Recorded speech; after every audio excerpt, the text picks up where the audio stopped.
This is Razer's new Work and Play portable keyboard, and this is their very first keyboard that is both Mac and Windows compatible. Since I personally use Mac way more than I use PC and I don't really do much gaming, I want to test more of that work and Mac compatibility aspects of this keyboard.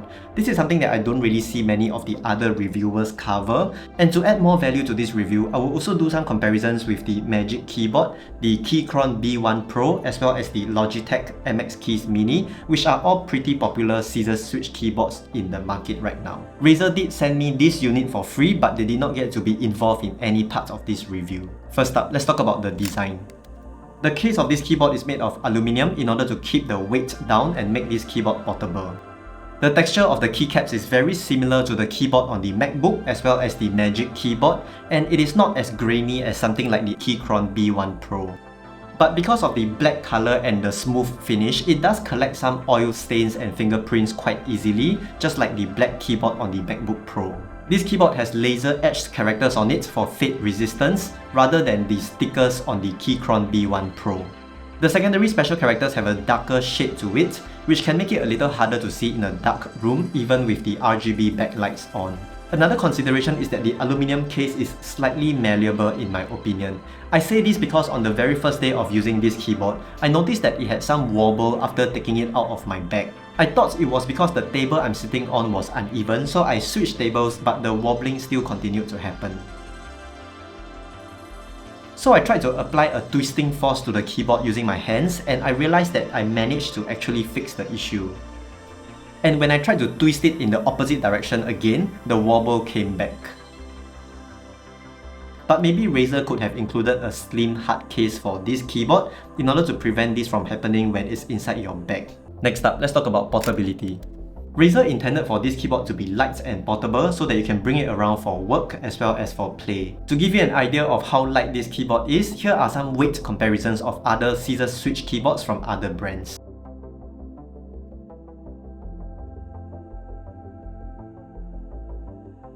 It's important to keep in mind that this keyboard uses a 75% layout, which means that it has an extra vertical column of navigation keys compared to the other keyboards in this comparison. Despite this extra column, it managed to keep the weight lower than the MX Keys Mini and the Keychron B1 Pro, only losing out to the Magic Keyboard.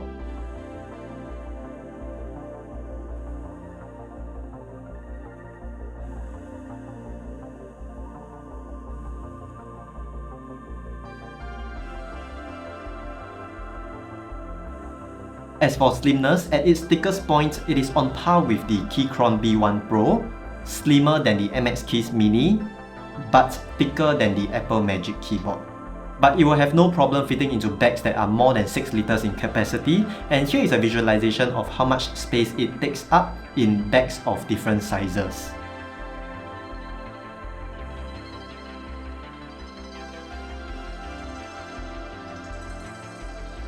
There is no doubt that this keyboard is built with portability in mind, and this shows from its form factor, especially when you compare it with other keyboards, despite this keyboard having a 75% layout. Next up, typing experience. The first thing I noticed about the typing experience is that the keys feel a little stiffer to press on compared to the other low-profile scissor switch keyboards that I tried before.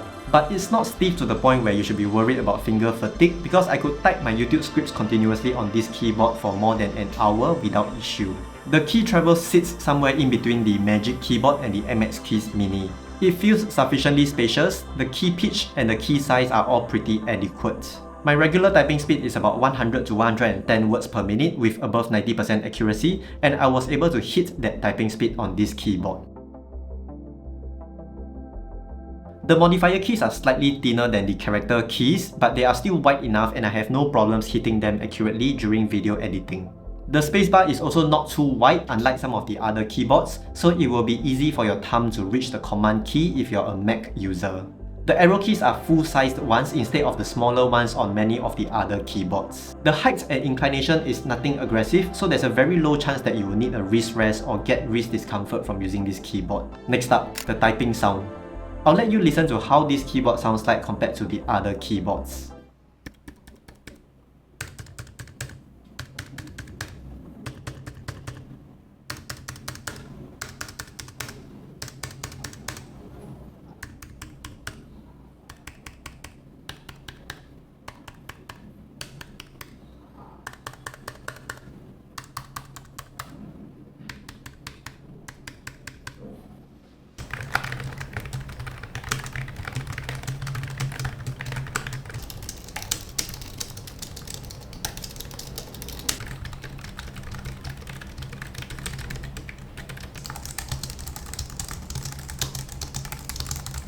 As you can hear, the sound is not much different from the MX Keys Mini or the Magic Keyboard, so it is unlikely to disturb someone in an office environment. Next up, let's talk about connectivity. This keyboard offers 3 types of connections. The first one is wired connection, where you can get up to 1000 Hz of polling rate. The second one is using Bluetooth connection, and you can pair up to 3 devices and remember its pairing with them so that you can switch between devices quickly. This is a feature found on many other productivity keyboards from Logitech as well as from Keychron. And I want to be completely transparent, this is actually a replacement unit because my previous unit had issues with the connectivity keys. The F2 and F3 keys suddenly stopped working and refused to connect to any device, and only the F1 key was able to connect to my computer. But after Razer did an exchange with me, the connectivity keys work fine again. The last connection method that this keyboard can do is the hyperspeed connection using the hyperspeed wireless dongle that is not included with this keyboard. But if you have that dongle, it lets this keyboard have lower latency, and I find that the sleep to wake time is faster in this hyperspeed mode compared to Bluetooth.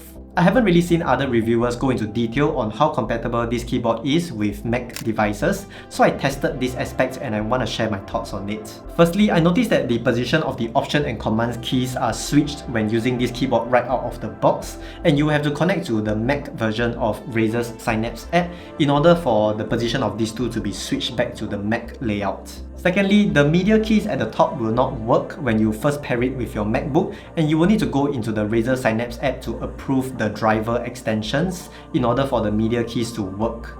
And also, there are more permissions to approve on the Mac version of Razer Synapse, but that's more to do with Mac OS being more stringent with their access control. Thirdly, I couldn't get this keyboard to update its firmware initially when I was using the Mac version of the Razer Synapse app, and I had to update it using my PC instead. I have informed Razer about this already, and they have since addressed the issue, so you should now be able to update the keyboard using Mac OS. Lastly, when it comes to usability with iPads and iPhones, the only issue I found is that the mission control key is the only media key that doesn't work on iPads and iPhones, but the other media keys work just fine. The navigation keys on the right and the modifier keys at the bottom also worked perfectly with iPads and iPhones. Overall, I think that this is a capable keyboard for work, and I think that Razer did a pretty good job for their first iteration on a keyboard that is Mac compatible. So if you're wondering whether this keyboard is good enough for the work aspect, I don't think you have that much things to worry about. But what you do need to think of is whether or not it is worth paying more for the gaming specific features of this keyboard, because many of the other scissor switch keyboards cost way less than this keyboard, yet they offer very good typing experience as well. I can't decide that aspect for you because I barely game at all, and therefore I probably won't be able to appreciate the gaming features and justify the higher price tag on this keyboard. I do have another review on Razer's new Basilisk mobile mouse, which I think is an excellent ergonomic mouse if you have small hands like myself. If you're interested in that, why not check it out in this video over here. Thank you so much for watching, and I'll see you in the next video. Bye bye.